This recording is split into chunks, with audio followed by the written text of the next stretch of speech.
디모데전서 1장 1절에서 7절까지의 말씀을 나누겠습니다. 디모데전서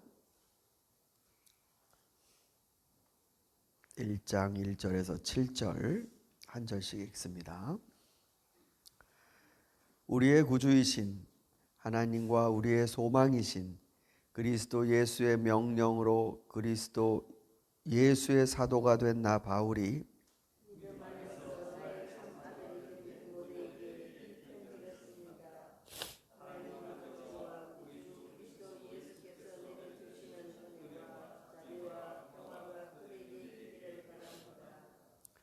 내가 마게도니아로 떠날 때에 그대에게 예배소에 머물러 있으라고 부탁하였습니다.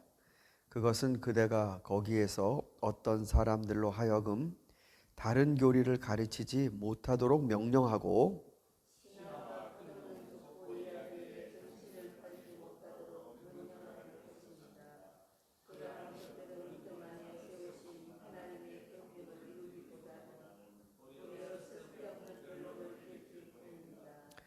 이 명령의 목적은 깨끗한 마음과 선한 양심과 거짓 없는 믿음에서 우러나오는 사랑을 불러일으키는 것입니다.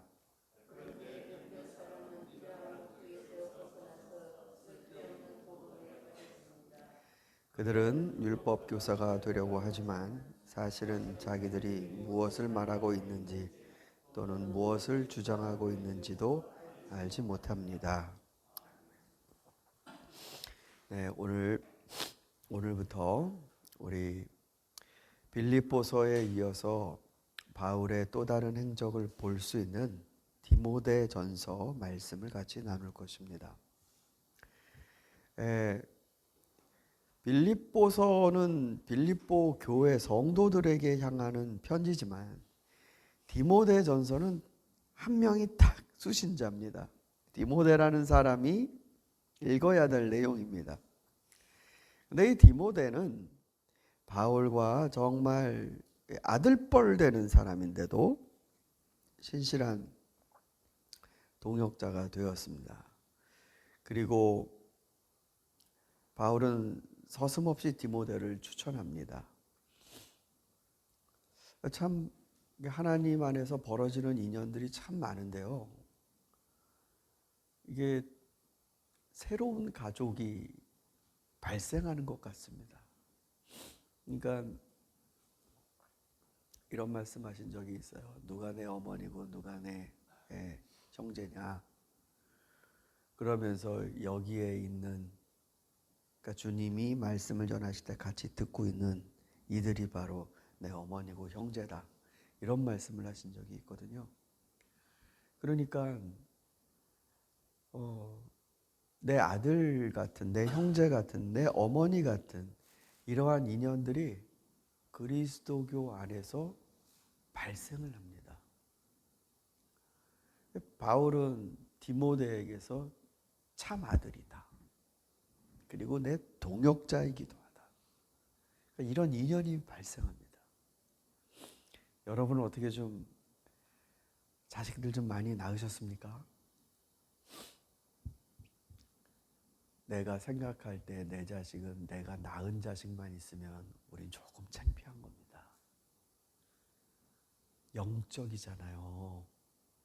성령으로 난다라고 하잖아요. 피와 그 육신으로 나는 것이 아니요.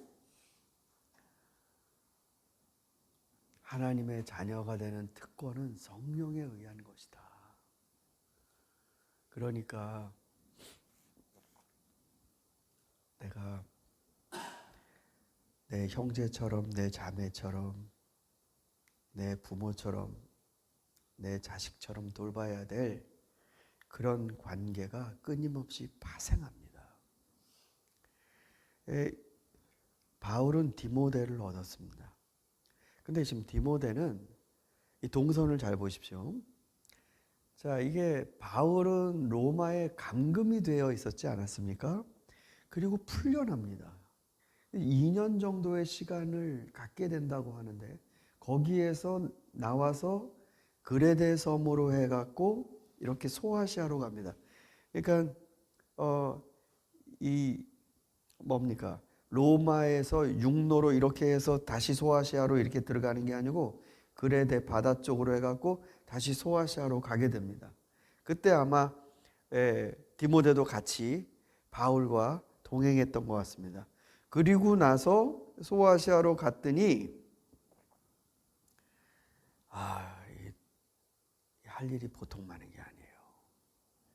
그러니까 복음을 전하고 성도들을 교회를 세우고 그리고 난 다음 다시 바울이 감금 상태에서 이제 풀려나서 다시 가보니 이거는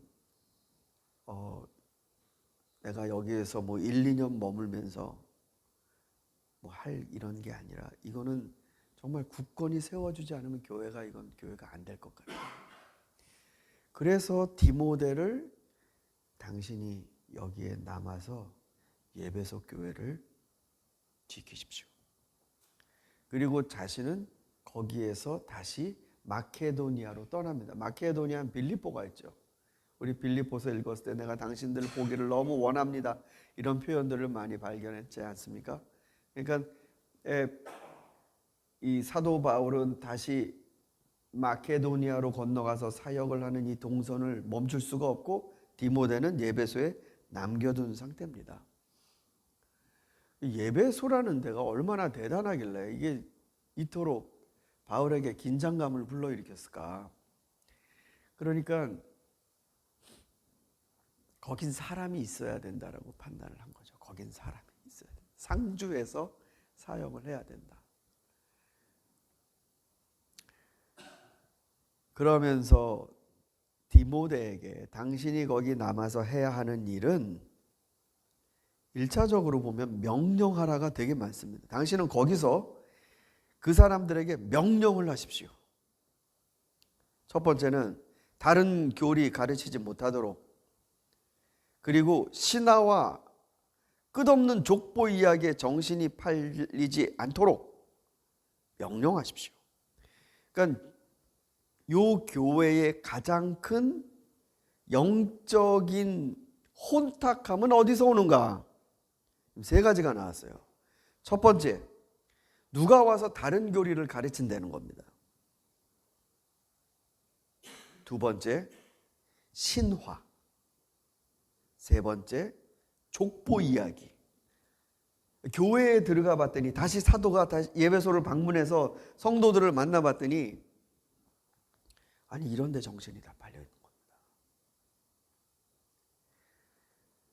이거는 가치관과 그리고 이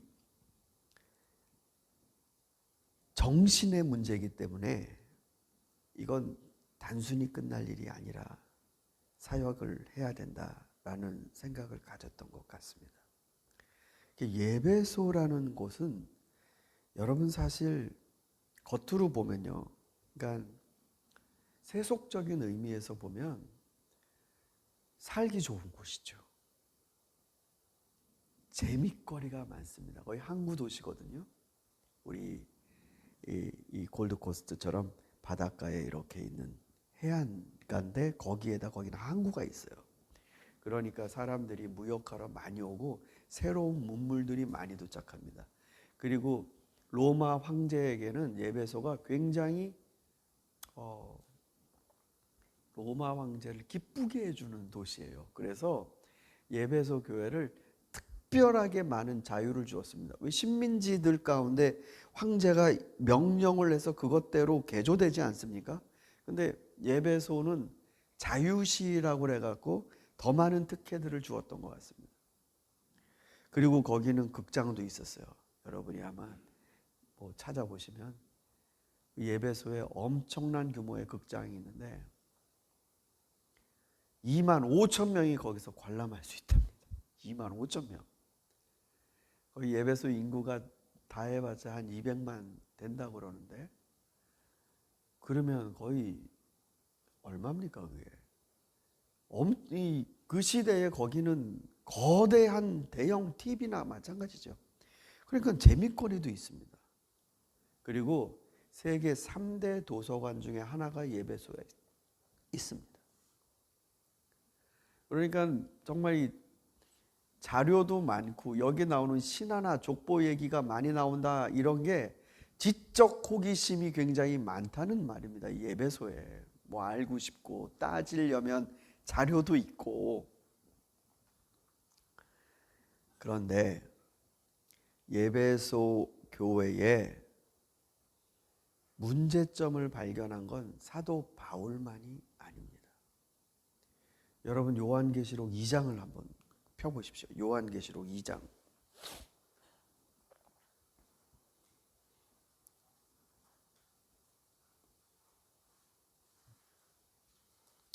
1절에서 7절까지의 말씀입니다. 자, 요한계시록 2장에서는 7교회들에게 하나님이 메시지를 보내시는데 첫 번째가 바로 예배소예요. 뭐라고 하시는지 한번 보겠습니다. 1절에서 7절까지 한 절씩 읽겠습니다. 예배소 교회의 심부름꾼에게 이렇게 써보내라. 오른손에 7뼈를 쥐시고 7 금촛대 사이를 거니시는 분이 말씀하신다.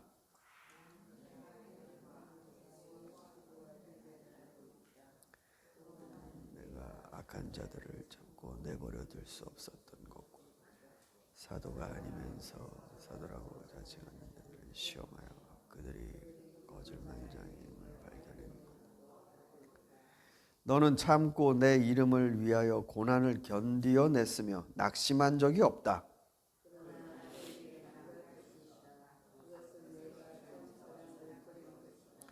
그러므로 내가 어디에서 떨어졌는지를 생각해내서 회개하고 처음에 하던 일을 하여라. 내가 그렇게 하지 않고 회개하지 않으면 내가 가서 내 촛대를 그 자리에서 옮기겠다. 니고라당이 하는 일을 미워한다. 귀가 있는 사람은 성령이 교회들에게 하시는 말씀을 들어라. 이기는 사람에게는 내가 하나님의 낙원에 있는 생명나무의 열매를 주어서 먹게 하겠다. 아멘. 제 1번이 예배소입니다. 그러니까 7개의 그 서아시아 지역의 7개 교회에 편지를 보내는데 그 1번이 예배소입니다. 예배소 교회는 칭찬할 것이 있어요. 예. 인내도 가졌고 거짓 가르침도, 여기 보니까 이 자기를 사도라고 자칭하는 자들을 가려냈고 또 고난도 견뎌냈습니다. 근데 나무랄 것이 있습니다. 뭐지요? 처음 사랑을 버린 것이다. 예배소 교회는 사도 요한에게 있어서도 하나님 계시의 말씀에서 문제점이 있어요. 문제점이. 여러분, 이 처음 사랑이 식어졌답니까? 약해졌답니까? 버렸답니까?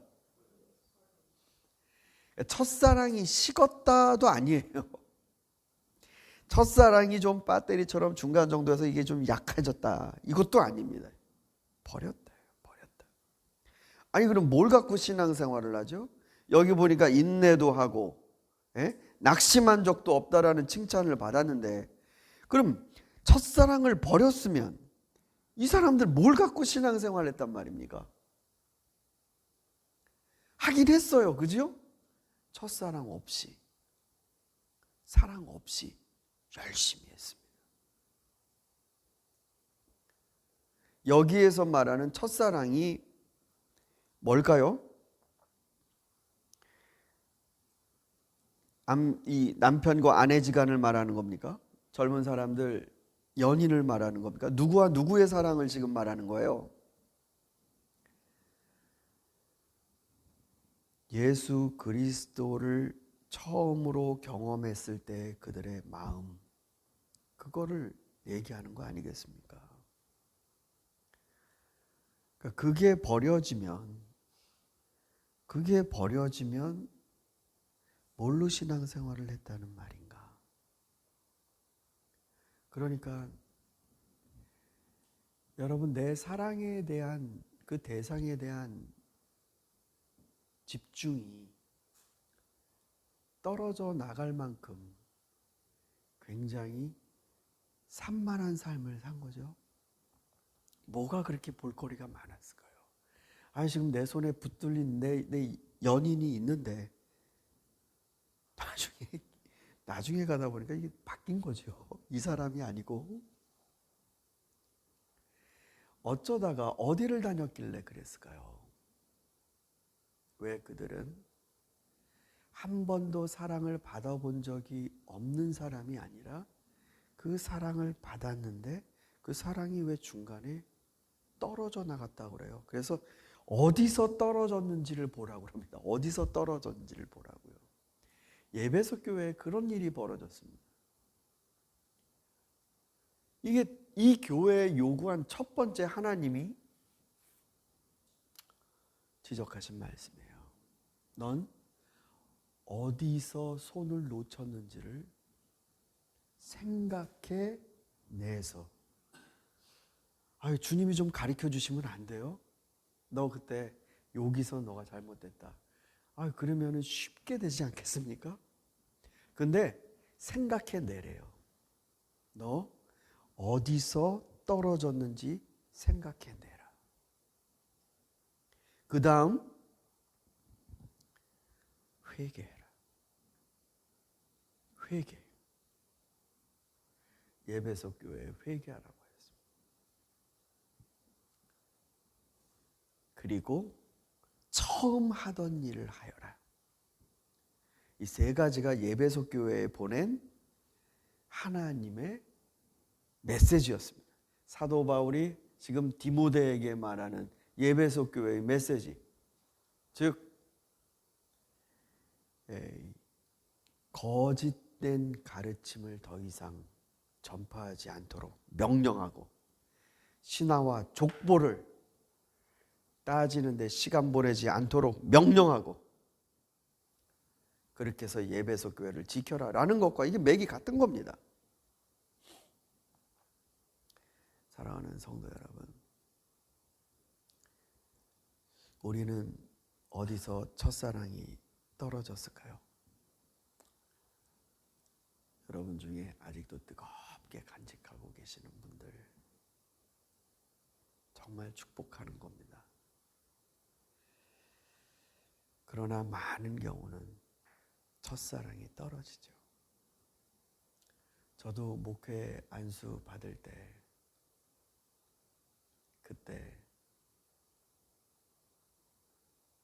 그때의 마음이었으면은 주님 어디든지 보내시면 순종하고 그곳에 있겠습니다. 무릎 꿇고 이렇게 안수를 받을 때 그렇게 눈물이 나오더라고요. 제가 좀 이렇게 하나님 앞에 못된 짓을 많이 했거든요.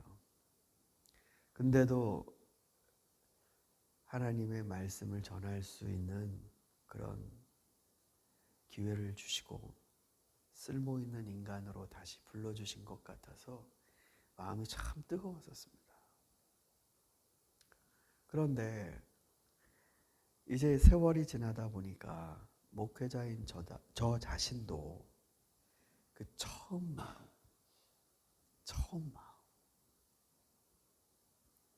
이런 마음들에 대해서 요새 참 제 스스로가 하나님 앞에 좀 부끄럽습니다. 생각해 내야 될 것 같습니다. 저도 생각해 내라. 어디서 놓쳤는지. 그래야 그 부분부터 해결될 거 아닙니까? 여러분, 그냥 막연히 첫사랑을 회복하고 싶어요. 이런 기도 제목 갖고 오신 분들이 많이 있죠. 그냥 첫사랑을 회복하고 싶어요. 이러지 마시고 첫사랑이 어디서 도망갔는지를 생각해내라. 회개하라. 그리고 처음 하던 일을 하여라.